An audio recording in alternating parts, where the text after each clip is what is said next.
All right. So to follow on the coattails of infectious diseases, we're going to talk about sepsis. Okay? And infectious diseases is good information, valuable information, but sepsis, particularly severe sepsis and septic shock, is the emergency manifestation of infectious diseases. Okay? So this is when infectious diseases gets interesting. Nothing against what Gary spent time talking about last time. Okay? Valuable information. But this is where the rubber hits the road, and we have an opportunity in emergency medicine to make a significant positive impact. Okay? So what are we going to do? We're going to define sepsis. We're going to talk about the epidemiology and relevance of sepsis. Why is this an important topic? Okay? Because I think kind of going into this, you want to know, is this important? Do I need to pay attention? The absolute answer is, hell yes, it's important. It's not as fascinating as toxicology, but it's very good. Pre-hospital impact. How do we make a diagnosis of sepsis? How do we get the initial treatment started? I know we don't talk about local protocols in this part of the program, okay? But I am going to just do a little bit of an introduction so that as you're out practicing, those of you that are still doing BLS level care, those of you guys working for him, and I don't know you guys as well. I've known other classes because I haven't spent that much time with you. But I know a lot of you still have jobs on the side while you're going to school, and you can start incorporating some of this just to make sure that it's staying fresh in your mind, okay? Then we'll go over a case review if we got time. After this, we're going to talk about ketamine, okay? So we got to make sure I get this done within an hour, okay? Don't let me get sidetracked. If I do and I go over, it's your fault.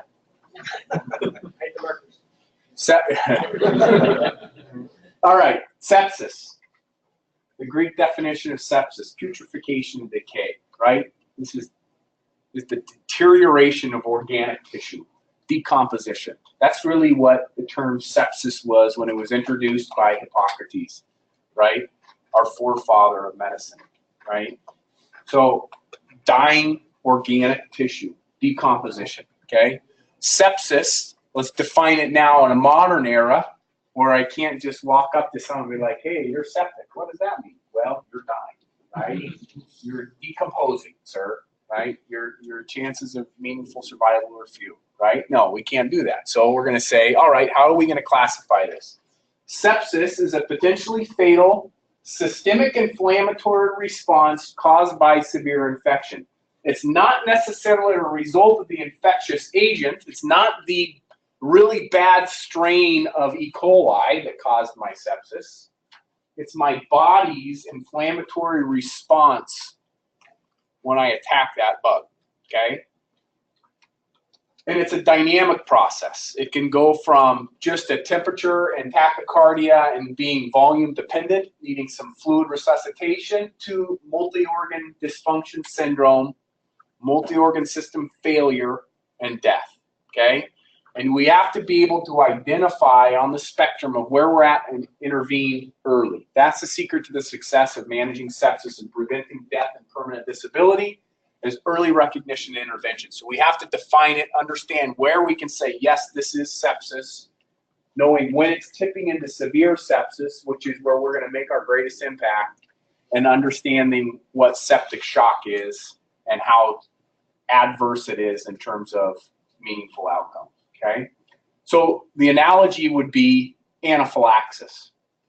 Okay, it's not the greatest analogy because there's a lot of differences between the two, but it's not the bee venom that makes me die, right? In anaphylaxis.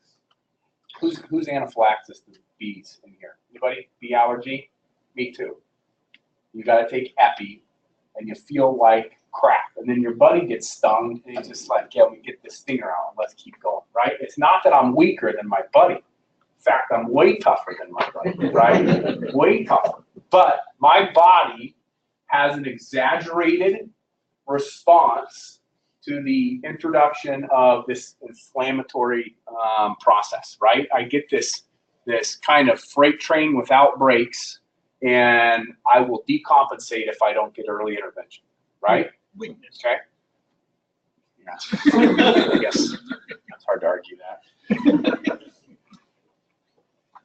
But just in that area. Just that. Nothing else. Okay? Also good grade. So, yeah, failed. All right, so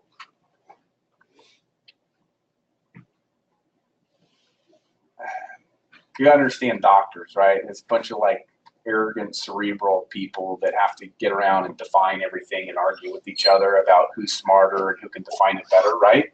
So you get organizations like the American College of Chest Physicians. Sounds exciting, right? And the Society of Critical Care Medicine, they said, no, let's really define this, okay? Let's really get down to the nitty-gritty and describe what sepsis is. And there's value in that, but that's not like kind of hangout you want to do. You let these guys do it, and then we take the information they gather, and then we talk about it. You don't want to be around the table on this one. It's a boring interaction, right? So what is it? We're going to call it a systemic inflammatory response syndrome, SIRS. Systemic inflammatory response syndrome, and the presence of 2 or more of the following abnormalities: an abnormal body temperature, an abnormal heart rate, an abnormal respiratory rate or blood gas, and an abnormal white blood cell count. Okay? All things that change physiologically, right? All things that change in how your body functions as a response to an infectious process. And that is a criteria, infectious process. I can have an abnormal temperature, abnormal heart rate, abnormal respiratory rate, and a white blood cell count from trauma. Is that sepsis? No, that's trauma, right? I can do methamphetamine and I can have all of those things. Is my inflammatory response, is my metabolic change a response to an infectious agent or methamphetamine, right? So the criteria is I've got to have this change in physiology that's a result of an infectious process, okay? And it just has to be assumed. I just have to assume it, right, in order to treat it. Like, it's not UTI, buddy. And that, I'm going to call it, right? I'm calling it. You're sepsis. You weren't supposed to tell anybody. Yeah. So heart rate, rapid breathing, fever, and you smell like a UTI, okay? I'm calling it. Or you're coughing and that looks nasty. I'm going to assume that's no. All you have to do is have a good clinical suspicion. You don't have to have it confirmed. You just have to have a good clinical suspicion. Go ahead. So if you've got somebody with pneumonia, is that technically sepsis then? If they have abnormal vital signs or an elevated white blood cell count. I feel like with pneumonia, you usually see a fever and increased respiratory effort. Yeah. Guess what? That's sepsis. Okay? That's sepsis. How many times have you recognized that as being sepsis? Not there, you're like, little old lady who's got pneumonia, right? Little old lady who's got the UTI who's been acting abnormal. Okay? Where does she get put? Sepsis. She gets put somewhere tucked away in a hall because there's no beds, not on a monitor. 4 hours later, someone's like, shit, this lady's sicker than a dog, right? I thought she was just a little old lady with a UTI. No, now she's hypotensive, tachycardic, not responding to volume because when she showed up, she was sepsis, verging on severe sepsis with altered mental status. Now she's progressed into septic shock, and I'm going to have a hard time getting her back, okay? So if you show up, and you'll see the evidence to this, if you show up and you say, this is sepsis, not just pneumonia, this is sepsis, it has a positive impact on how that patient's received and treated, okay? From a pre-hospital, we'll look at studies that demonstrate that. So that's on the far left of the spectrum, okay? So the far left side of the spectrum, sepsis. Abnormal vital signs that I presume is related to an infectious process, okay? Severe sepsis is the next step, okay? And that is sepsis plus some sort of evidence of end organ disease or dysfunction or tissue hypoperfusion, okay? So that can be manifested as hypotension, an elevated lactic acid, which we'll talk about, decreased urine output, altered mental status, That is now saying that not only do I have abnormal metabolism, which is usually in a response to a compensatory effort, right? I can maintain a blood pressure because my heart rate's faster, right? So I'm compensating. I recognize it in a compensated state. Now I'm starting to see a decompensated state. And as that progresses, septic shock is severe sepsis plus persistently low blood pressure despite aggressive volume resuscitation. That is the far right end of the spectrum, okay? Where do we make our greatest impact? Right here. You've seen people with a sore throat from strep, and they're 19 years old. They got a fever and a rapid heart rate. And am I going to like pull out all the stops and go nuts on that patient? Because technically they're septic, right? No, I'm not going to. I'm going to break their fever. I'm going to probably give them a little bit of fluid, give them some Tylenol, give them some antibiotics, make sure they recover. Temperature goes down when you break their fever, heart rate goes down. They do fine, right? But I've also had those patients where I broke their fever, I gave them a liter of fluids, they're still tachycardic. That's a red flag, right? So then I order a lactic acid. I give them 2 liters of fluid. I hold on to them longer. I'm a little more cautious with those people because some of them may have a peritonsillar abscess and really actually be septic, sicker, right? So you got to be careful here. Most of them are going to be this person that you can turn around. What you don't want to miss and where you want to intervene is at severe sepsis. So if we look at this on that spectrum, SIRS, anything can do this, right? Methamphetamine, trauma, a broken leg, a UTI. If I got a UTI, I'm now here, confirmed or suspected infection. Now I just have to have, so this is 2 abnormalities. 1 sign of hypoperfusion gives me severe sepsis, and then refractory hypotension gives me septic shock. Does that make sense? How that evolves over time, and how at 2 o'clock in the afternoon, I could be right here, but by 8 o'clock that evening, if I'm not aggressively managed, I could be over here. Okay, makes sense?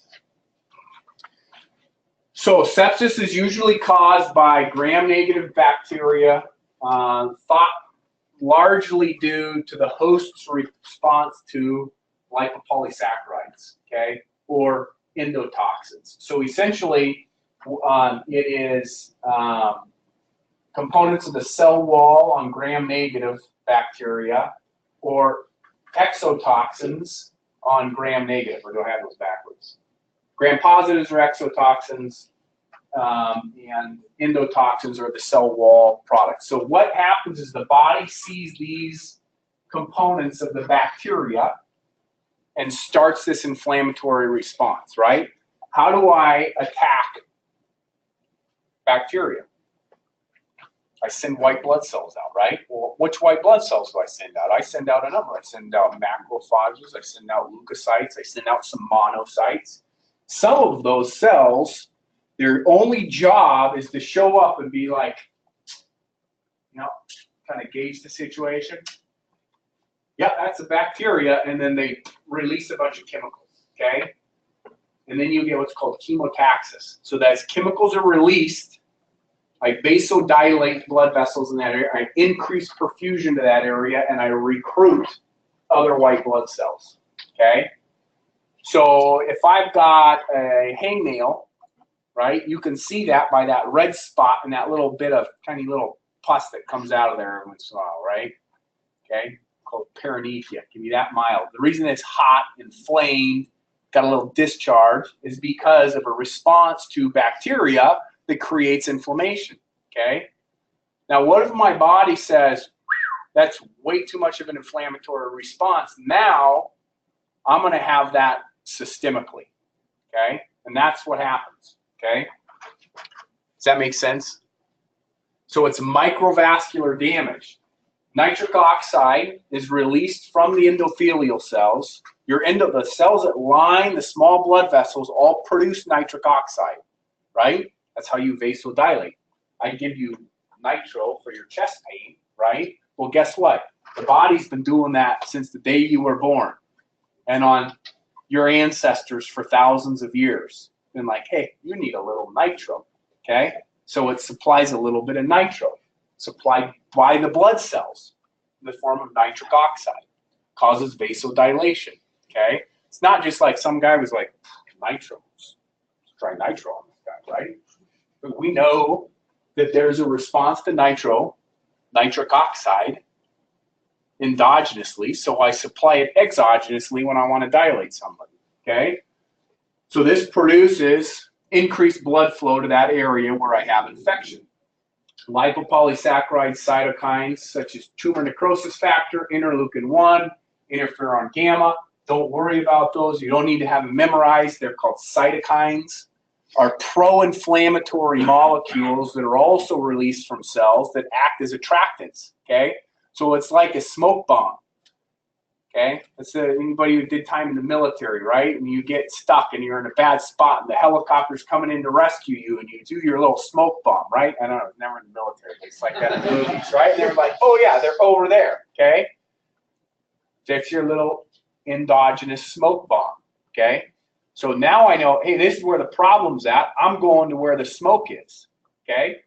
We just head down that road, right? We get over it. That's what the cells are doing. They're saying, hey, recruit some sort of aggressive action to this area because this is where the fighting's at, okay? You're radioing in for help. That's what the cells are doing, okay? Make sense? So the problem is this can lead to damage to the endothelium, damage to the lining of those very, very small capillary vessels, and it causes them to be very leaky. That's why you get edema, right? You get edema and swelling because I leak out the water component of blood because I've now got a more porous blood vessel, right? Now, if I can just limit that to one area, that's fine. But think about, anybody's got like a maple tree in your yard right now, even look out the damn window. There's one right there. This would be a great analogy, okay? This is your circulatory system, okay? Your trunk, my laser. There's your trunks, right? Some guy, some students. My eyes. So there's your aorta, right? There's your femoral vessels here. You got your brachial artery, big vessels, right? And then you get out into the periphery of the tree. You get all your microvascular, you get all that microvasculature, right? Your capillary beds, okay? All your capillary beds out there on the periphery. What makes up the greatest surface area of this tree? You look at it, and the most substantial part there is that big trunk, right? But if I'm really going to impact the greatest surface area, where is that at? It's in the periphery. That's the lungs now. I'm sorry. It's this big, big exterior canopy of small diameter vessels, right? That's where sepsis takes place. And if I can keep it limited to just where that site of infection is at, it's no big deal. Give you antibiotics, you get better, okay? But if that starts to happen everywhere, guess what happens? Circulatory collapse, right? You end up with circulatory collapse that is not responsive to just giving somebody volume.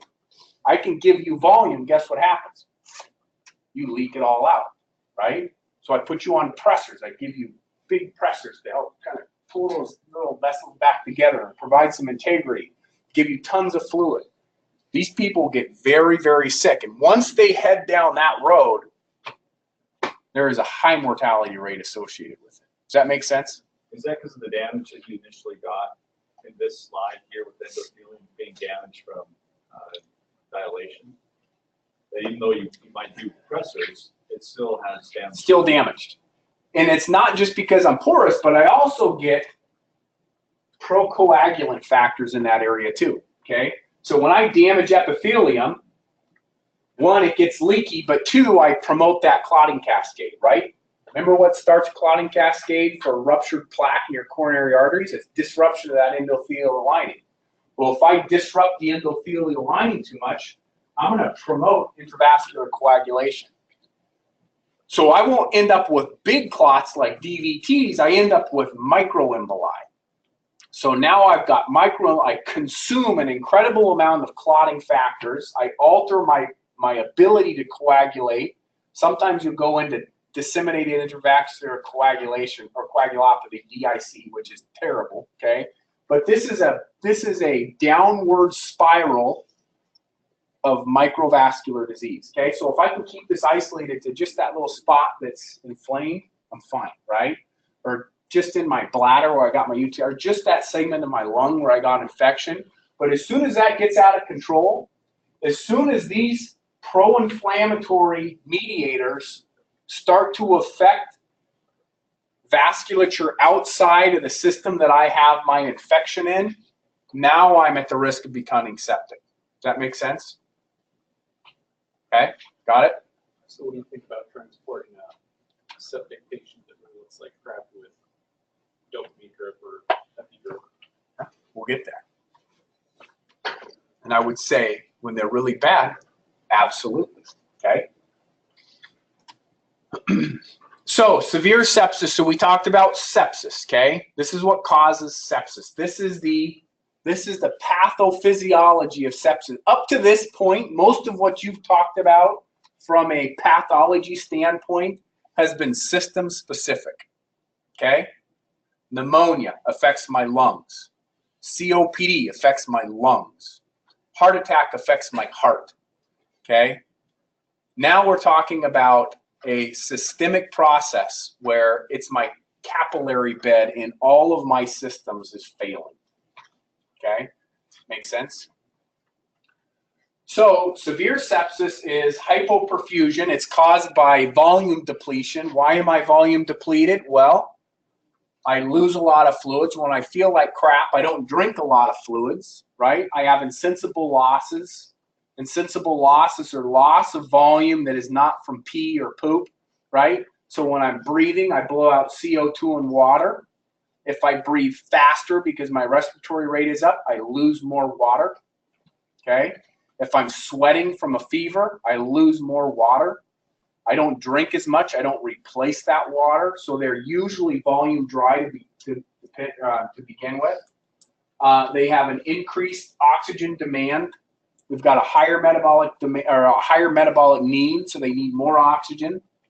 And this ultimately leads to multi-system organ failure. So their kidneys shut down, liver shuts down. They end up with ischemic heart disease. They end up with brain dysfunction, and ultimately leads to death. Okay. So that's our definition of sepsis. Got it?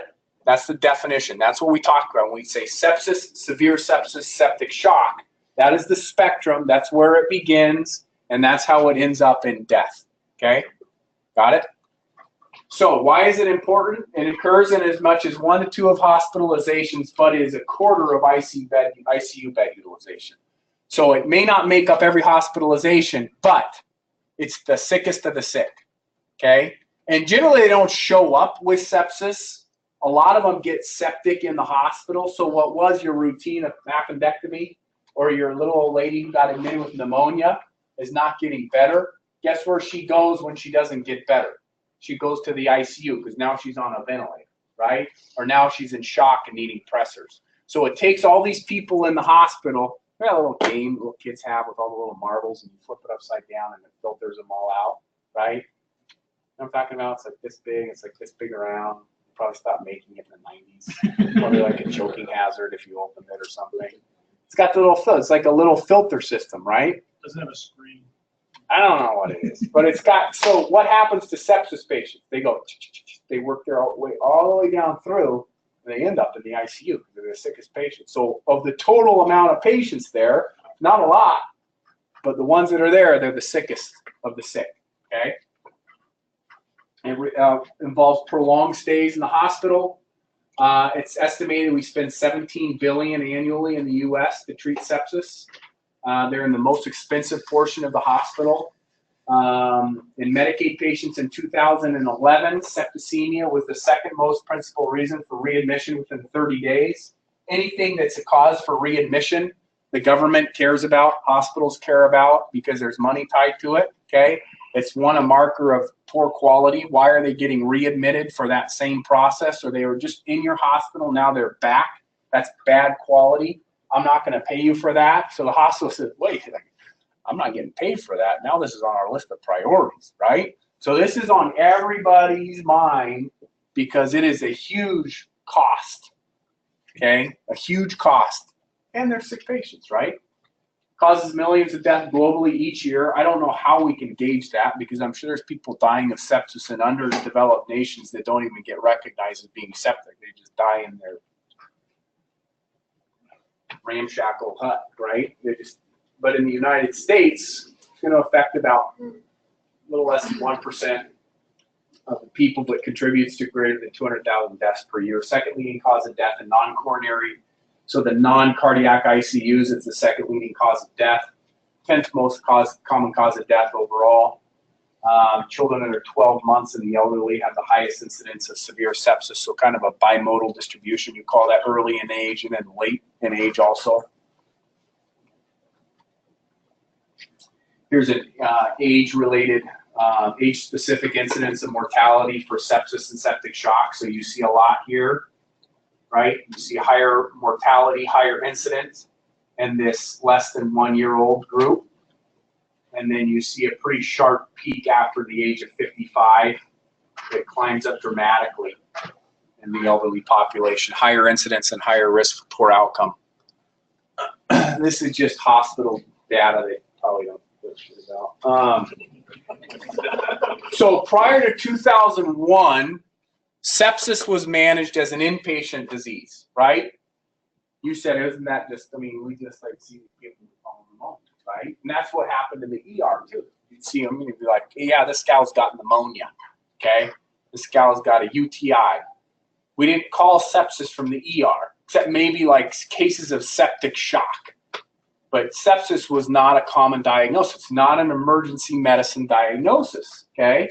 So we would call them UTI, we'd call them pneumonia, we'd give them a liter of fluid, because everybody gets a liter of fluid, right? Give them a liter of fluid, they get their antibiotic, if we knew what it was. Otherwise, sometimes you'd be like, well, I don't want to create resistant strains of antibiotics, so let's just make sure we know what we're fighting, then we'll do the antibiotic. Or let's just do really kind of restricted coverage just to make sure that we don't want to cause problems, so let's just do real restricted coverage. Just target target the most common pathogen for pneumonia. So I just want to cover staph and strep. I don't want to worry about all the other stuff. I just want to cover staph and strep. Okay, all right. That was the strategy, and we did a lousy job of managing sepsis. And part of it was you'd be like, all right, my shift's over. This lady's been waiting in bed for 6 hours, still hasn't had it. I'm going home and have a good shift. Okay. And I'd sign out to you, and you'd be like, and then the nurse comes up to you 2 hours later and is like, hey, your patient 8 is like circling the drain. I'm like, patient 8, I don't even know who that is. Like, yeah, it's the one that Doc Edminster had and signed you out, and they're like, well, that shit. He told me it was just a little old lady with pneumonia, right? So as we've had these problems with hospital admissions and boarding people in the ER, it's become more apparent to us that, hey, these people are deteriorating because they're not getting aggressive management up front, okay? Very much a too little, too late strategy. This guy is named Manny Rivers. He's in Detroit, Henry Ford Hospital. He was there and came out with early goal-directed therapy for sepsis right around the time that I was doing training, med school and residency. And I was out in Cleveland, and I went to one of his lectures. Bright guy, real humble, and he's just like, hey, you know, we're boarding these people in the ER, so they get really sick, so we just kind of like set up an ICU in our ER. And here's what we did. We identified sepsis early. We gave them tons of fluids. We gave them antibiotics within an hour. Even if we didn't know what it was, we just hit them with everything. And the approach was cover everything, and then once we know what it is, we'll pull back to a more targeted approach. Opposite of what we've done before. People were getting early blood transfusions, putting central lines in people early to manage their volume status. It's easier for me to know whether or not you're adequately volume resuscitated if I put a central line, I put a pulmonary venous catheter, set it right down here at your right atrium, and measure the oxygen status of your venous blood, What I would like to see is that you unload a lot of oxygen, okay? Unload a lot of oxygen in your tissue, and you come back oxygen poor venous blood, right? But if you've got microvascular disease, dying tissue, your septic shock, you get that oxygen down there and you're like, hey, I got oxygen. And it's like a ghost town. No one's pulling oxygen from you, right? It's all dead. Or I'm not getting it there to deliver it because I'm so clamped down and under perfused. So I'm coming back with high venous oxygen pressures, right? Which tells me that I'm not utilizing oxygen, okay? So I could identify these people a lot sooner. I could get their volume status managed a lot better. I would give them early blood transfusions, very aggressive care, okay? This has been criticized over the past 15 years or so. And now we said, okay, really the most important things that we do, it's not that I have to put in a central line and measure your pulmonary venous pressures or your right atrial pressures. I don't need to do early blood transfusions. I do need to do early antibiotics. I do need to aggressively volume resuscitate, and I do need to identify sepsis early. So early goal-directed therapy is really these three things, okay? We haven't done a lot of this. We've kind of really backed off on this. But he's the one who really started this out, okay? And he improved mortality from 46% with standard of care to 30%. So they had a mortality of septic shock of about half their septic shock patients were dying. And they reduced that to a third of their septic shock patients were dying. That's pretty good if you're with septic shock, right? That means like, let's see here. The four of us like to hang out all the time. We all have septic shock, right? Now instead of two of us dying, only one of you has to die. Right? But not you. And technically half of you still, but that's okay, right? And the average of 5 liters of normal saline in the first 6 hours. 5 liters. They were getting a liter, right? Now they're getting 5 liters. So a big discrepancy in the amount of volume that people are getting to restore circulation, okay? We know that early antibiotics reduces mortality. So look at survival rate. Here's time to antibiotics. If I got antibiotics within the first hour, I have a survival rate of 80%. If I don't start antibiotics for a day and a half, I got a dismal survival rate, okay? This is kind of like CPR and cardiac arrest, right? If I get early CPR and defibrillation, I do well. The longer it takes for me to get early good quality CPR and defibrillation, it's a pretty precipitous fall to your death, okay? Except instead of 10 minutes, it's like a day and a half, okay? A little slower, right? It's more like rolling down the hill instead of falling off a cliff.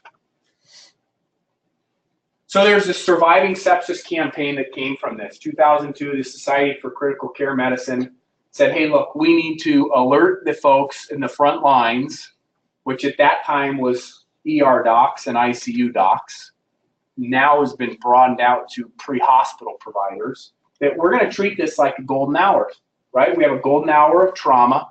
We have a cardiac alert. Time is muscle. Time is brain. But we need to address this the same way we address those time-sensitive emergencies. So we have standards now of if you are septic or identified as being septic, you're going to get aggressive volume resuscitation and antibiotics within a very short time frame. Hence, a code sepsis, which I'm sure some of you have heard in the field within the last couple of years. What's a sepsis alert? What's this damn sepsis alert you guys are talking about? That's what it is, okay? Does that make sense? So what's the pre-hospital impact of identification of sepsis, okay? Just identification. Well, let's take it one step back. Is there an opportunity to identify sepsis in the pre-hospital setting? Well, obviously for you guys, yeah, you know that, right? You know your worth, your value, what you bring to the table, but some academic idiot has to do a study on it, right? So this guy's like, all right, let's see if they have the opportunity.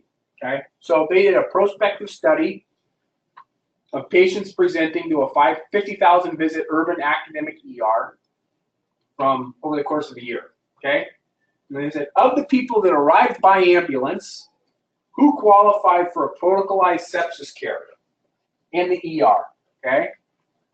61% of their patients that they got came by EMS, okay? And of the ones that were there and diagnosed with sepsis, the sickest ones came by ambulance, okay?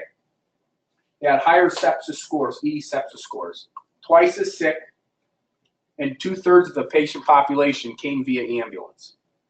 So if I can take my largest volume and my sickest patients, and I can identify the people who lay hands on them first, is that an opportunity? Hell yeah, it's an opportunity, right? So the stage is set. The stage is set to investigate whether or not we can make an impact, knowing that you're going to touch them before I do, okay? So, in 2012, January, among EMS patients, if the EMS provider had a written impression of sepsis, that's it. All you had to do is say, this patient's got sepsis. That's it. That's all you got to do. Show up, and instead of saying, hey, they got a pneumonia, or they got a UTI, you say, hey, this patient's septic, and I think it's their urine. Okay? What's the impact of that? Shorter time to antibiotics, which we know has a survival benefit, 70 minutes versus 122 minutes, and shorter time to initiation of that early goal-directed therapy that we talked about that correlates with survival and improved outcomes. 70 minutes versus 131 minutes. Okay? Does that make sense? So just by saying, you don't have to do anything except say sepsis. This patient has sepsis. They already get better care. Okay? It's this forward momentum process. You see the same thing with stimulators in the field, right? You call and you say, hey, I got somebody who's got a STEMI, right? What happens? They get better, faster care in the hospital. You see someone in the pre-hospital setting, you say, I think they've got a stroke. What happens?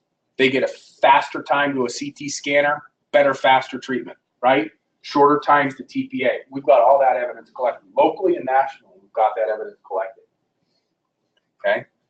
So you do something in the field that's easy, like I'm going to name this, and you're going to, the downstream effect of that is they get better, faster care when they hit the door.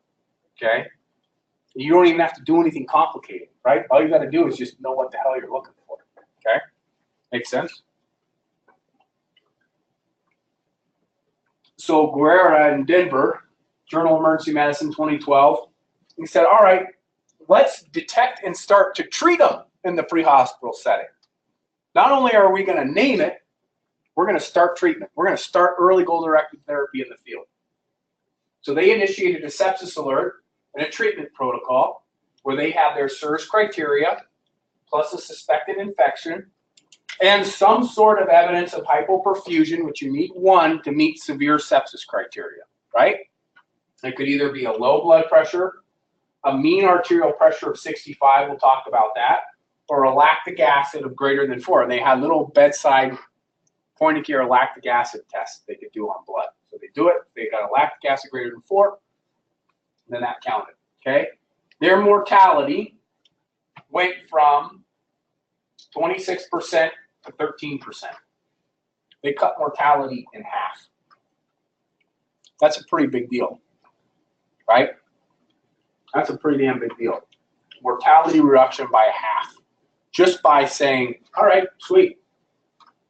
We saw them, we identified it, and we started treatment. And guess what their treatment was? Fluids. That's it. Aggressive fluids. They're not starting antibiotics. It's just fluids. Aggressive fluid resuscitation, identifying and calling in severe sepsis. Reduced mortality by half. As opposed to being like, pneumonia, UTI. Okay? So how do we identify sepsis in the field? Because it seems like this is pretty damn important, right? Based on what we just talked about. Seems easy, right? One, and some of this is going to be repeated because it's important. We're just going to reiterate what we talked about a little bit earlier. I have to have a suspected infection plus systemic inflammatory response syndrome. That gives me what? Sepsis. Okay? Now, if I add hypoperfusion to that, I am now what? Severe sepsis. If I give this person a ton of fluids and they're still hypotensive, I am septic shock. Exactly. Okay? So what's my most likely infection? You guys just got 2 hours of this, okay? Common things being common, I'm going to think about my lungs. I'm going to think about urine. I'm going to think about abdominal infections. And I'm going to think about skin infections, okay? So one, look at people, right? Listen to their damn lungs. Look at their skin. Look for sources of infection, okay? If it smells like UTI, get in there and smell them, right? They all smell like UTI. I'm not sure if it's there's any study that's ever been done about whether they smell like UTI and whether that correlates to a UTI, but I have a hard time believing that. Well, it just seems like they all smell like UTI. If it walks like a duck, it talks like a duck, then it's easy. So pneumonia, cough, right? Green or gray sputum, shortness of breath, unilateral rales, diminished breath sounds. If I'm trying to listen to airflow in this pus, what am I going to hear? Or nothing, right? If it's totally consolidated, I'm not going to hear air. So I'm listening for discrepancy. When you listen to lungs, you go from one spot to the next. You don't listen to this side and then listen to this side, right? I'm looking for asymmetry. Listen, listen, sounds the same. Listen, listen, sounds the same. Listen, listen, sounds different. I hear it over here, but don't hear it very well over here. That's asymmetry, right? Or if it's not totally consolidated and I just got fluid in there, then I hear rails. What do rails sound like? Crackles. What do they sound like? Little pops. What is that little pop? Because these things popping open, right? I've lost my surface tension in there. When I take a deep breath, it's usually end expiratory. So I breathe in, and then I start popping them all open. Take your hair if you got long enough hair. Seriously, take a little piece of hair, put it over your ear, right? Put it over your ear if you can do it. Take your neighbor's hair if you don't have enough, right? And just kind of roll it in between your fingers, right? And if that's that fine, crispy sound that you get with crackles, right? That's that end expiratory, fine, crackly sound.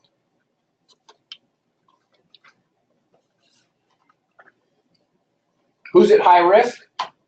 COPD patients. Anybody who's recently been hospitalized or increased risk of pneumonia. In fact, I treat them far more aggressively with more broad spectrum antibiotics. Why? Because my workplace is covered in nasty bugs, right? We got the worst bugs. So if you're sick, you're run down, you're already debilitated, you're more likely to contract the bug. Plus the ones that I'm going to give you when you come to my house are really bad ones. So you're going to get covered with hospital-acquired pneumonia drugs as opposed to community-acquired hospital pneumonia. So hospitalization, COPD, you're at risk for pneumonia, okay? What about urinary tract infections? Suprapubic or hypogastric tenderness, right? Painful urination, dysuria. Urgency, meaning when I gotta go, okay? All of a sudden I gotta get up and go to the bathroom really fast. And I gotta go all the time. But since if I gotta get up and go without much warning, it's not like, yeah, I can hold it for another 15 minutes. It's like, ooh, I gotta go, you know? And I'm doing it a lot. Or if I'm leaking a little bit, okay? These are all historical features that are gonna be beneficial to you, okay? When this goes from my bladder to my kidneys, it's called pyelonephritis, right? And then I'm gonna have flank pain with it. How do I assess for pyelonephritis? With my physical exam finding. I go like this. Does that hurt when I do this? Does that hurt when I do this? Okay? So I get a little CVA percussion. Okay? Why does that work? Because those kidneys are adherent to the back of the back, right? They're retroperitoneal structures. They're adherent to that muscle, okay? As opposed to your gut, which kind of floats around. Your liver kind of hangs out there. Your spleen and stomach all hang out there. Your appendix hangs out here, right? Those are all peritoneal structures. Your kidneys are retroperitoneal. They're kind of attached to the kidney, or to the back. So when I thump you on the back, where does that vibration go? Right to the kidney. If that kidney hurts, it hurts when I thump on your back, okay? Same thing with a kidney stone. The difference between a kidney stone and pyelonephritis, people with kidney stones are like this, right? You've seen them. Like, they got that colic pain. They can't get into a comfortable position, okay? They can't find a comfortable position. Oh, they're up and down, and puking. Like, oh, it's the worst pain I've ever had. People with pyelonephritis don't want to be up and moving around. They're going to be sitting still. People with appendicitis and peritonitis, they're going to be sitting still, okay? All right? People that are up moving around, I'm thinking more colicky type pain, kidney stones. The other thing that'll do that is ovarian torsion can give you colicky type pain too. Elderly patients, patients with indwelling Foley catheters, they're all at increased risk, okay? Peritonitis and abdominal infections, it's all regional, right? What's up here that gets infected? Your liver rarely gets infected. You get like liver abscesses, but you rarely get liver infection from bacteria. You get it from viruses, right? Hepatitis and stuff like that, but rarely do you get bacteria there. Who gets bacterial infections up here? Your large bowel, gallbladder. Gallbladder, right? Gallbladder sits right here. Okay? Who gets bacterial infections down here? Appendicitis, right? Cholecystitis, appendicitis. Oh, this side. Yeah, what do we call that? Colitis. Diverticulitis, okay? Usually it's at the sigmoid colon, descending colon has the greatest wall diameter. That's where you get most of those diverticuli pockets. The vast majority of them are in this portion of your distal bowel, distal large bowel. What do you get up here in your left upper quadrant?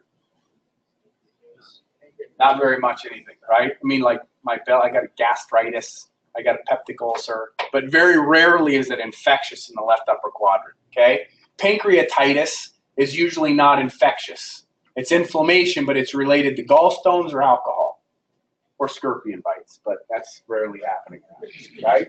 Okay, seriously.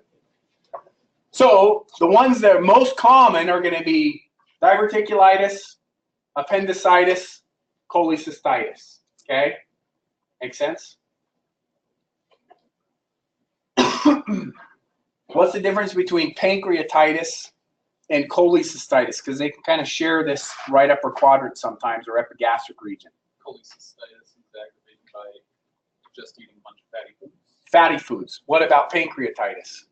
Alcohol. Anything. If I've got active pancreatitis, anything makes it hurt. Anything and everything. Okay? Bread makes it hurt. A banana makes it hurt. Water makes it hurt. Okay? If I've got a gallbladder, it's fatty foods, things with lipids, oils. Okay? So that cheeseburger made it hurt. What about if you just ate an apple? No, it's usually fine. But I went out and I had wings with my buddies, and now it's really bad, right? Fried food, oil. Okay? And the reason is, when I send fatty foods to the stomach secretes a hormone called cholecystokinin. You don't have to memorize this. Okay? It tells the gallbladder, I need you to squeeze and give me some bile. Okay? Because I'm going to send some fatty stuff to you, and you're going to emulsify that fat with your bile, because that's what bile does, right? It's like soap and oil. So now I can absorb that fatty content. Otherwise, I can't absorb it across my gut. So I send cholecystokinin message to my gallbladder to gallbladder squeezes. If I don't have fatty food, I don't send the message to squeeze, so it doesn't hurt as bad. So that's an important clinical question you can say to distinguish the two. Well, the worst with fatty foods was bad. It wasn't so bad till I ate pizza the other day. Then it was really bad. Okay? Cellulitis, warm red, you know, those pro-inflammatory things that you can actually see. Here's an area, warm red, tender, usually with edema, usually unilateral. A lot of people have peripheral vascular disease and kind of red, warm legs. It's atypical to get cellulitis on both my legs, right? I'm looking for asymmetry, okay? I'm looking for one side worse than the other. Just like with lung exam. I'm looking for asymmetry between my lungs, okay? Abscesses are usually firm, dense. They have central fluctuance, but real rigid and firm tissue around it. Who's at risk for that? IV drug users, diabetics, okay? Know who your high-risk populations are. And then once I identify my source of infection, I say, all right, what are my surge criteria? I need any two of the following. Temperature, tachycardia over 90, not 100, over 90, okay? Respiratory rate over 20, or a white blood cell count that's elevated. How useful is this to you in the pre-hospital setting? It's not, right? So really, you only have to get two of these three or what you're going to use functionally in the field, okay? Temperature over 100 or under 96. 90% of septic patients are going to present with a fever. Not all septic patients will have a fever, okay? Check your temperatures on all your sick patients. Don't give me this bullshit about our temperature devices don't work. Every time I give this lecture, that's everybody's like big complaint. Well, their temperature thing doesn't work. So our oxygen thermometer doesn't work.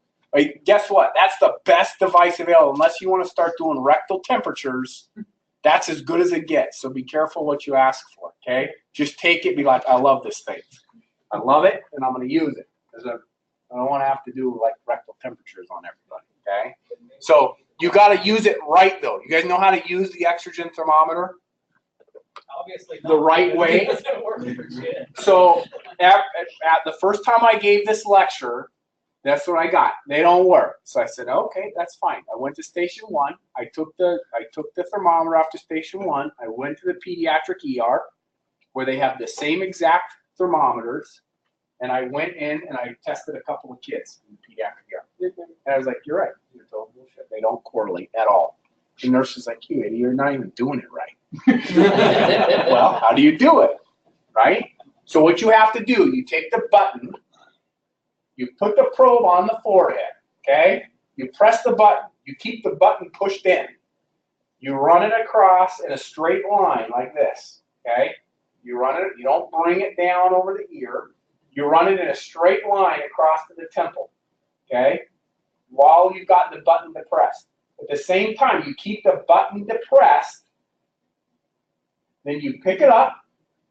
You stick it behind the ear, right in this sweet spot right there, and then you let go, okay? You scan across the forehead, from the middle, across the top, okay? While you've got the button pressed down, you put it behind the ear, and then you let go, and that's your reading, okay? That's how you use it. So we got one of the, I don't know if it's like an infrared or whatever, but Yeah. you just point and click, where's the best spot to be shooting for those? It probably doesn't even work.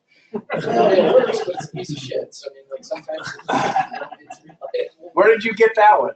I don't know, but we've had it for a couple of years, because we had Like thermostats and stuff. I have one of those for a pizza oven. I built a pizza oven one time. It is. It's a pretty sweet pizza. But I got a little flame thing. And every time I point it at my kids, I'm like, oh, yeah. Every time I point at my wife, I say, oh, you're hot. That's how we stay happy. You know, little things like that. Just finder on you. She-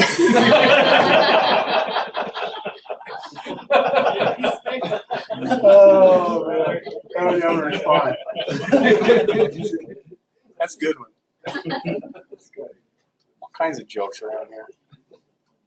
All right, check temperature on all your sick patients. Okay?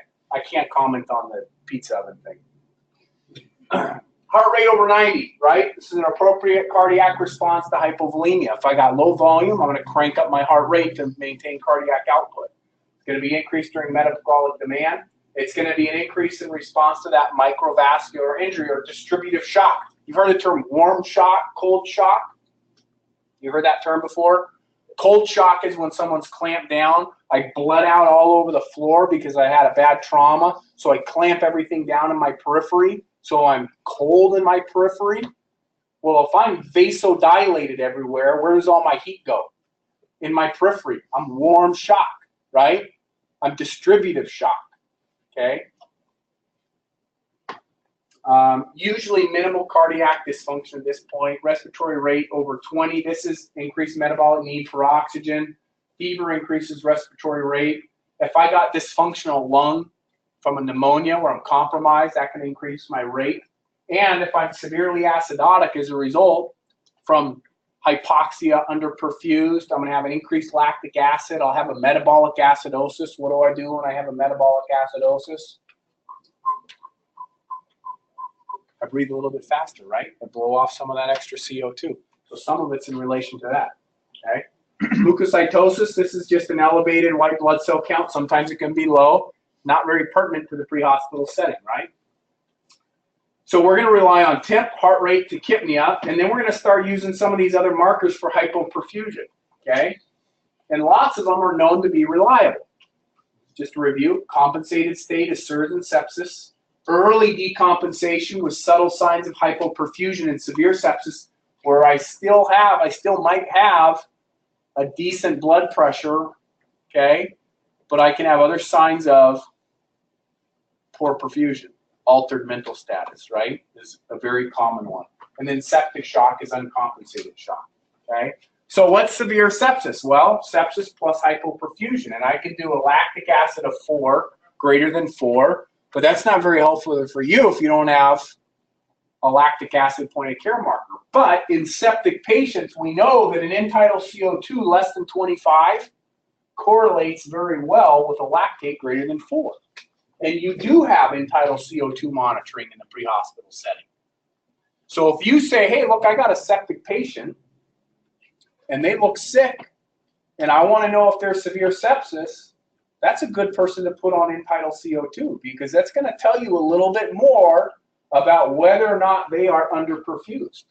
And it's directly related to the fact that they're blowing off CO2 to compensate for a metabolic acidosis. Elevated lactic acid gives me metabolic acidosis, lactic acidosis, right?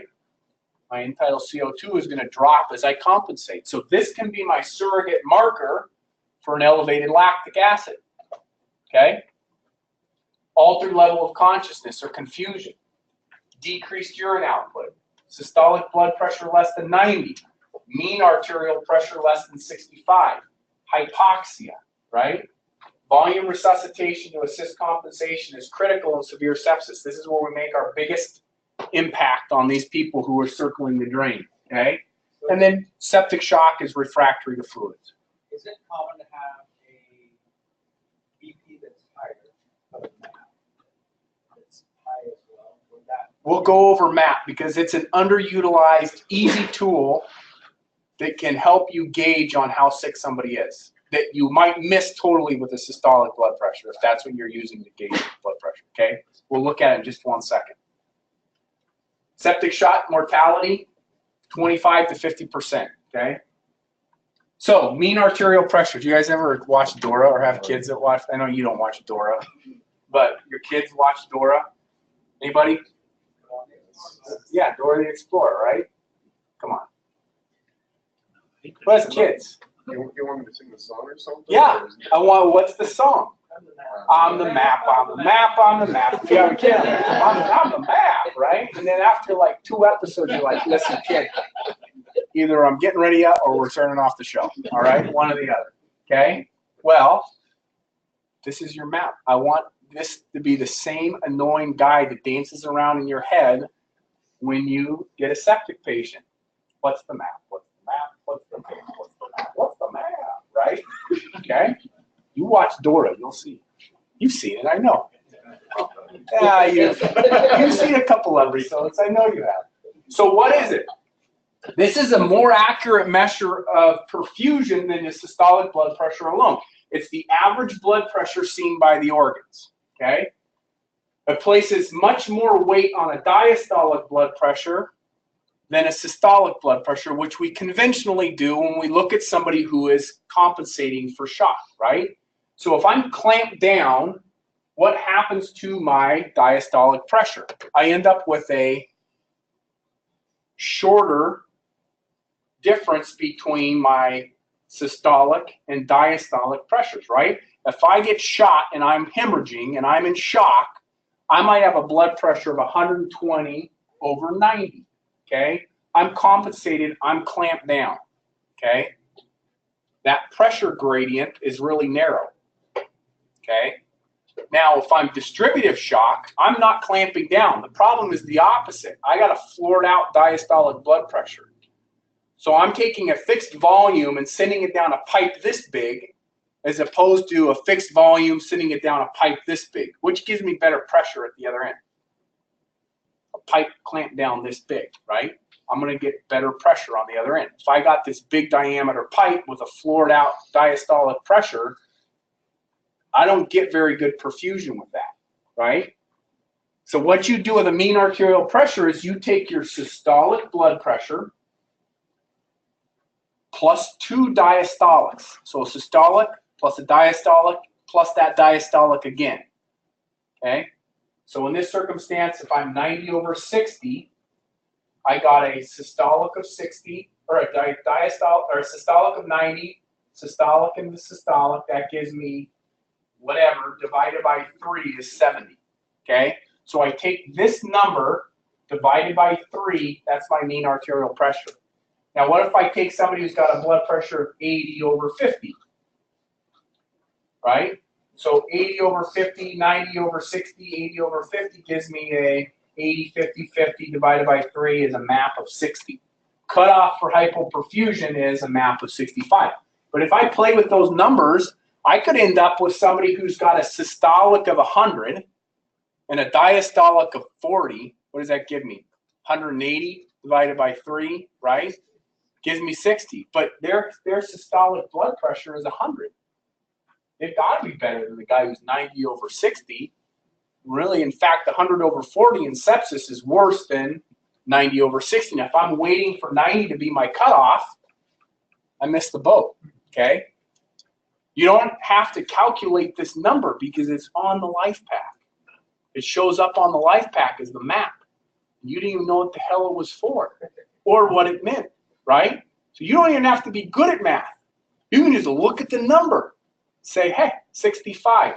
On the map, on the map, on the map, on the map, right? And that can be your indicator. Look, this person is distributive shock, circle in the drain. We need to initiate aggressive volume resuscitation, okay? Early intervention is the key to survival. Early goal-directed therapy is intended to start right here to prevent the loss of folks right here, okay? Early identification, aggressive fluid, early antibiotics, continuous hemodynamic monitoring. So early identification requires good clinical skills, a meaningful history, good details, right? Thorough examination for possible infection, complete set of vital signs with a damn temperature in somebody who's sick, okay? Get a temperature in people. If you're not used to doing it, start making it routine, okay? Start making it routine. I don't know what you guys are doing with the little laser thing. We got to figure out if that thing's even worth having around. Because truthfully, if that's the only tool, that's not good. Unless it works, great, and then that's great. Well, it usually registers low because it sits in the box and then it's cold, so then it's like you gotta put it in your armpit before you zap somebody. Yeah, and is that even accurate though? Somebody probably is like, these other ones suck so bad they went and got that one. Yeah. The batteries got busted and shit. Yeah. Dropped them. Yeah, so the one that's probably perfectly good that just wasn't being used right got tossed out for a piece of shit. Is what happened, I'll bet. So we got to replace that one, okay? Mar traded their ones like that for like dollar store. They have the dollar store under your tongue. They It's only actually- work for crap. Well, you can start doing rectals if you complain too much, right? So just start getting temperatures, okay? So, pre-hospital sepsis alert ensures early identification. It's going to prompt an in-hospital sepsis alert, which is going to pull additional resources to the ER. It gives me a pharmacist at times, IV therapy, lag extra nursing resources. We want to give oxygen, right? I want to maintain oxygen saturations at 96 or better. Severe sepsis and septic shock usually are in a failed oxygen delivery state. We talked about that, where you can measure that venous oxygen pressure, and it was elevated because I'm not dropping off oxygen. Okay, makes sense, right? So I'm not delivering well. I want to optimize where I'm at in the hemoglobin saturation curve. Oh yeah, here's the thing. Etomidate, you guys heard, don't use etomidate in sepsis.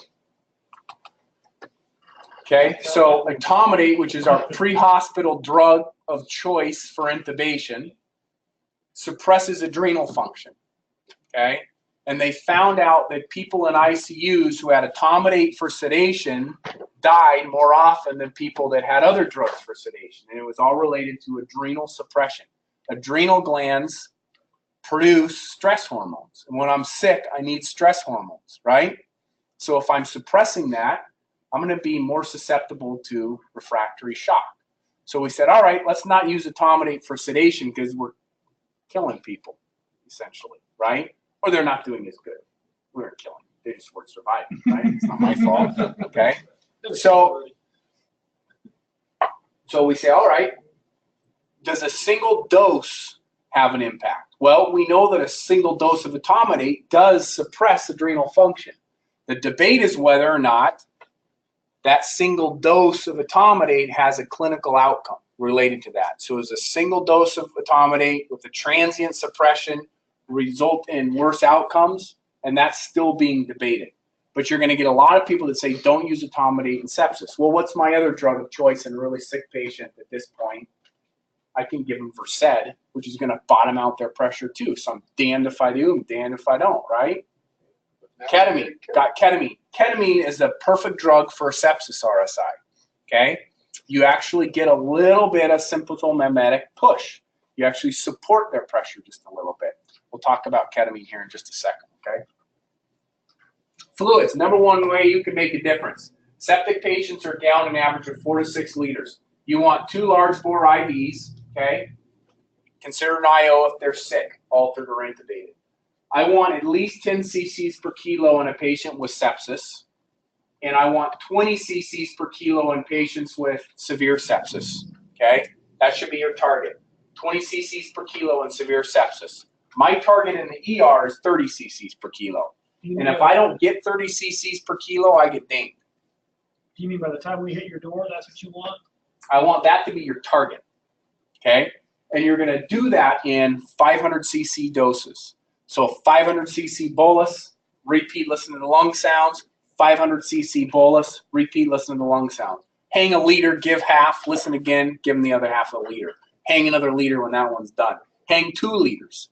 You know that the target for 20 cc's per kilo is 2 liters, hang 2 liters, okay?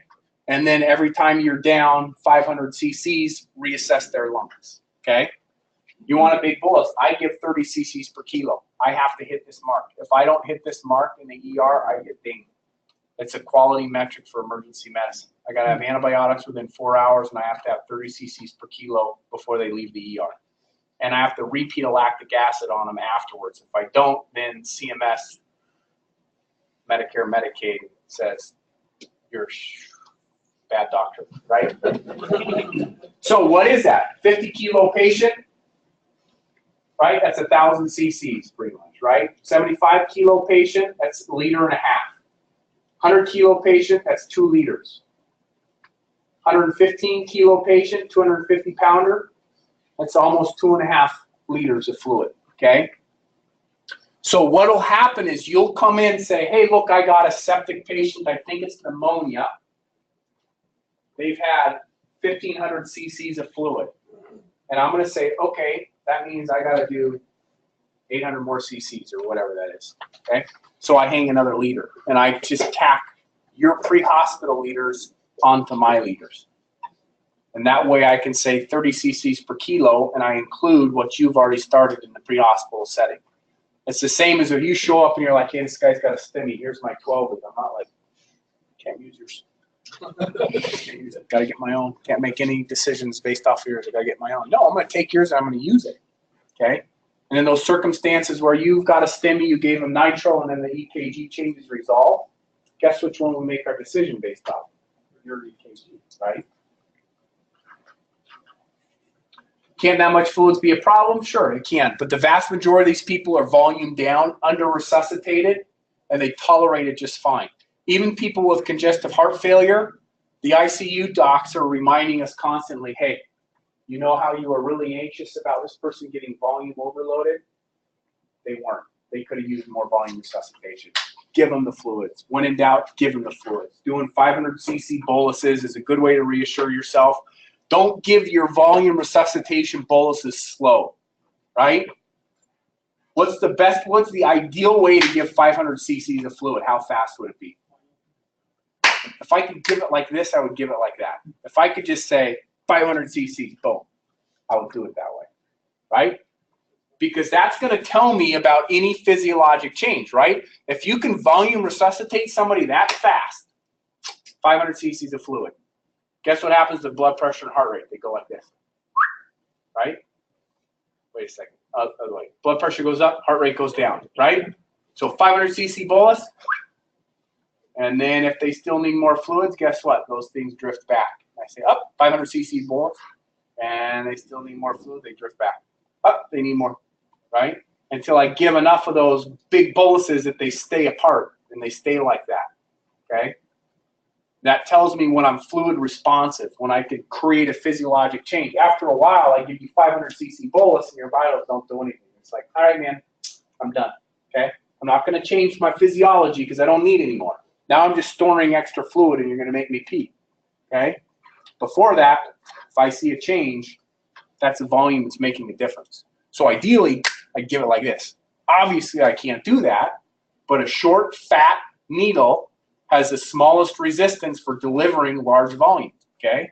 So big IVs, lots of fluid.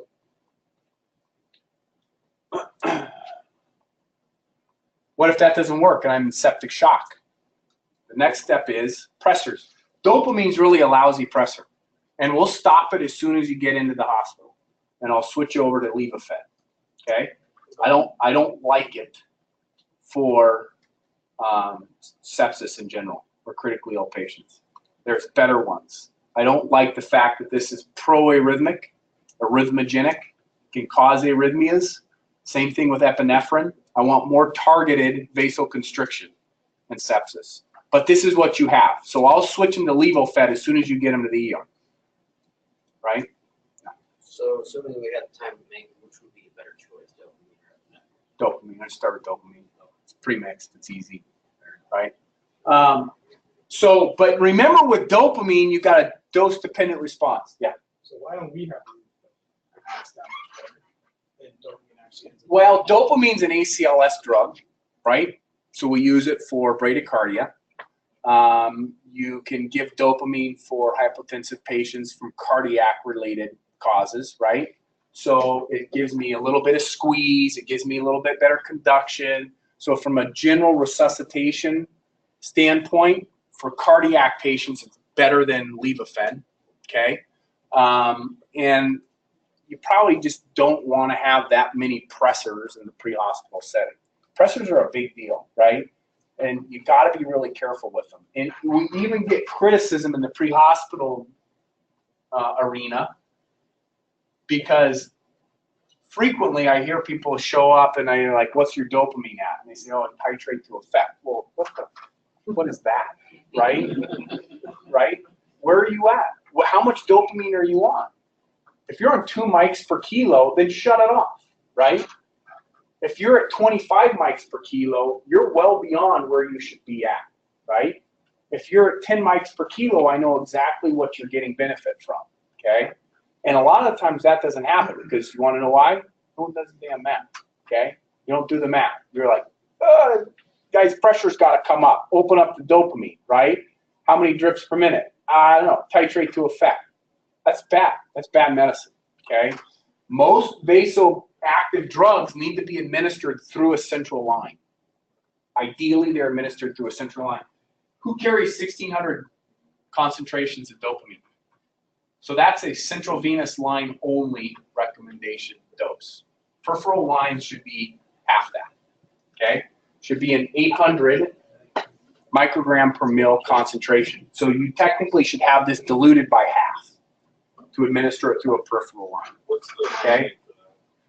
I'm not sure exactly what it You is. think it has to be more in the peripheral? No, it's the concentration. It's the fact that this concentration shouldn't be administered through a peripheral line. So, 800 mics per. Should be 800. Increase your flow. To get the same dose. You would reduce your flow and dilute it out. You either dilute it or you reduce it from. Well, no, it's the same. You're reducing your rate will have no impact on the concentration, so you can only dilute it.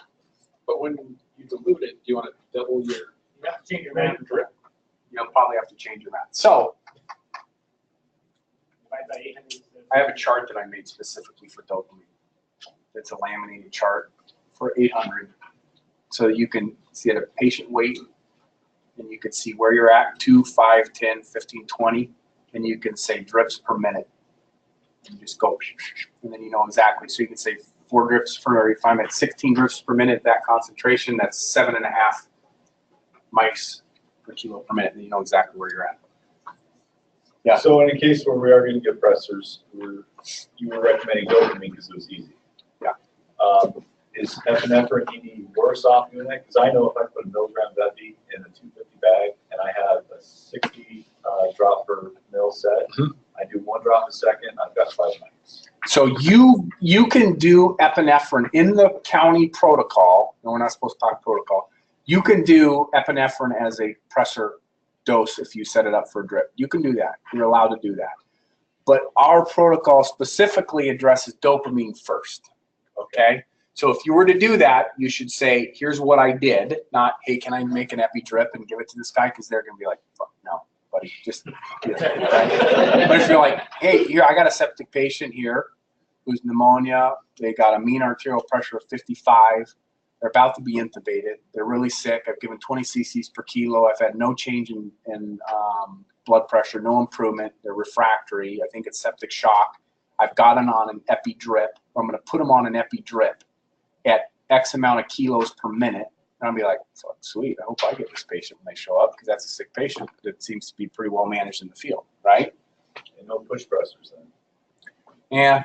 We don't really have it set for push pressors. Even though there's some benefit in certain settings to push pressors, this would not be one where it's approved, so to speak. Okay. So what do we know about dopamine? Dopamine's dose dependent, right? What do I mean by that? Different effects at different doses, right? So what do I get at low dose dopamine? I get what? Renal dosing, right? I get renal dosing. I get actually a little bit of splanchnic vasodilation. Okay. I get increased blood flow to my gut with low dose dopamine. Okay. So anything less than 5 mics per kilo, should be mics, not milligrams. Anything less than 5 mics per kilo is just pretty much worthless. Okay. Just shut it off when you use it. Use that in a hospital for? Now, they used to call it renal dose dopamine when people with renal failure, and they're like, what are we doing? Stupid idea, right? So they stopped doing it, okay? You give those people fluids instead, right? 5 to 10, I'm going to get primarily cardiac effects. Increased inotrope, increased chronotrope, right? What am I doing when I'm septic? I'm already tachycardic, right? I'm already tachycardic. I'm beating away at 120 beats a minute. I'm stressed. If I do 10 mics per kilo or 7.5 mics per kilo of dopamine, what am I getting? I'm just flogging my heart that's already working its butt off to compensate, right? So really where I'm going to see is the 10 to 20 dose. So I want to adequately hydrate this person, get them volume resuscitated first, and then I want to start to squeeze. And I'm not going to get any squeeze until I'm up on that 10 to 20. And it's a short-term fix till you get them to where you're going to deliver. Then I stop the dopamine and I put them on a pure vasoconstrictive pressor. Okay? That makes sense? What happens if I don't volume resuscitate this guy? I can squeeze that bottle all you want, and you're not going to get any benefit, okay? You can't wring out a dry sponge, okay? You got to fill them up first. You got to fill the tank before squeeze makes any impact. What were you going to say? When we start those pressures, go beyond the 20 cc per. Yeah, I would just keep giving fluid. Yeah, at that point. That's your minimum. Okay. That's your base, okay? So back to dopamine, with us going at the central line. EJ is not a central line. No, No. even if you get the. Nope. No. It's not a central line. It's a peripheral line. All right. Nice try. Okay, so Spokane County sepsis protocol. If I have these three things, right? 1, suspected or known infection. 2 or more of the following: abnormal temperature, abnormal heart rate, or abnormal respiratory rate. 2 of those, I have sepsis. Now, our protocol is for severe sepsis. It doesn't mean that you can't say sepsis when you show up. That's your knowledge. You've earned it, right? That you own it. Bank it. Use the word. You know there's benefit to it. But where our protocol kicks in is severe sepsis. That's where we make our difference. So if I have a systolic blood pressure less than 90, if I have a mean arterial pressure less than 65, on the map, right? Altered mental status, or end-tidal CO2 less than 25, that's end organ hypoperfusion. And I only need one of those. So I need infection, suspected or known, 2 vital sign abnormalities here, which is not blood pressure, okay? And then evidence of hypoperfusion. You can throw blood pressure down here. Blood pressure doesn't come in until we start looking at severe sepsis, okay? That's severe sepsis. And then we're going to say, give them oxygen, initiate end-tidal CO2 monitoring, large bore IVs, 10 cc's per kilo for normal intensive patients, 20 cc's per kilo for hypoperfused patients, so sepsis versus severe sepsis. Repeat blood pressure breath sounds after each bolus. If they remain less than 90 or MAP less than 65 after the 20 cc per kilo target, and we're going to start dopamine at 10 to 20 mics per kilo and titrate till we meet those targets. Okay, make sense? When you say titrate, you mean go up? Yep, you go up. So 10, you go 20? 10 go to 12 and a half, then go to 15, then go 17 and a half, then go 20. Don't go over 20. Notify the receiving hospital of incoming sepsis alert. Include the abnormal criteria. Report your total volume infused and be prepared to report your suspected source. Don't show up with a meth head tweaking and be like, here's the septic patient, he's altered, right? He's got a rapid heart rate.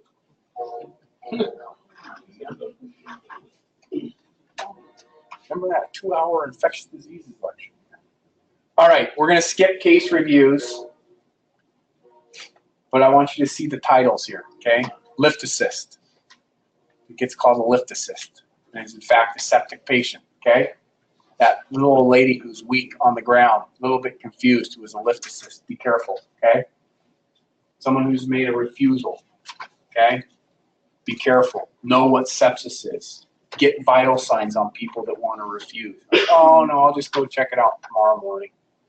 Or grandma's just not feeling well, right?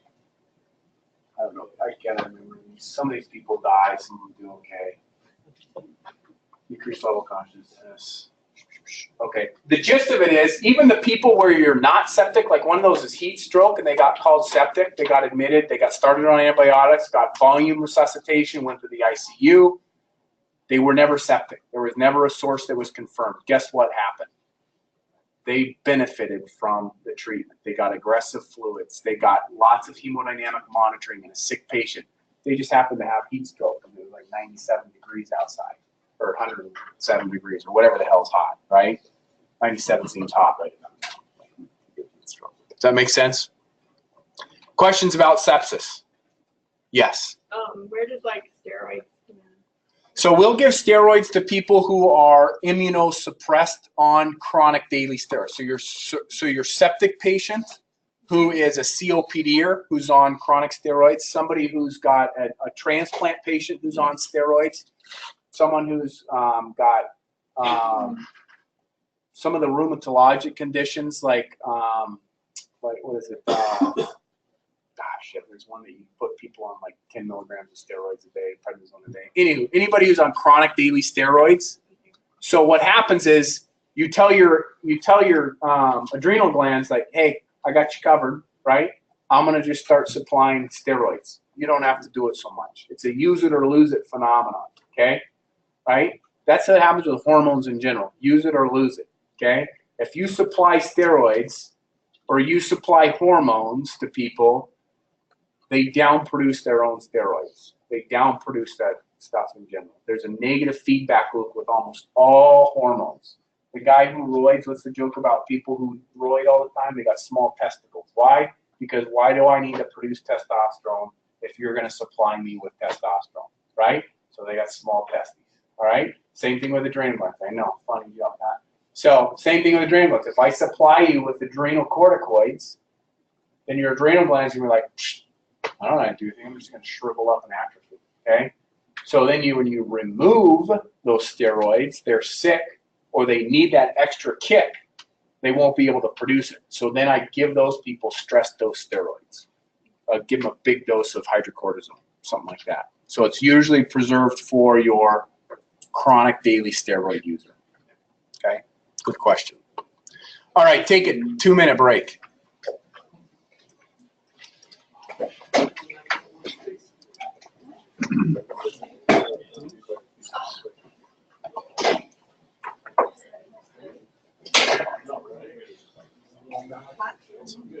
So last year, no, 2 years ago, 16, November 16, I was in septic. What was that from? I had a staph infection that opened up on my psoas iliacus muscle. Okay, so as abscess. It's a good case. Interesting case. You never know I mean interesting case. Yeah. How'd you end up with psoas abscess? Scraped my shin jumping on engine 2 and didn't think much of it, but it never got streaky or hot or Did you get both done? No. Oh, you're kidding me. Okay. Toxicology expert. Oh, I'm we still let him recording. get sidetracked.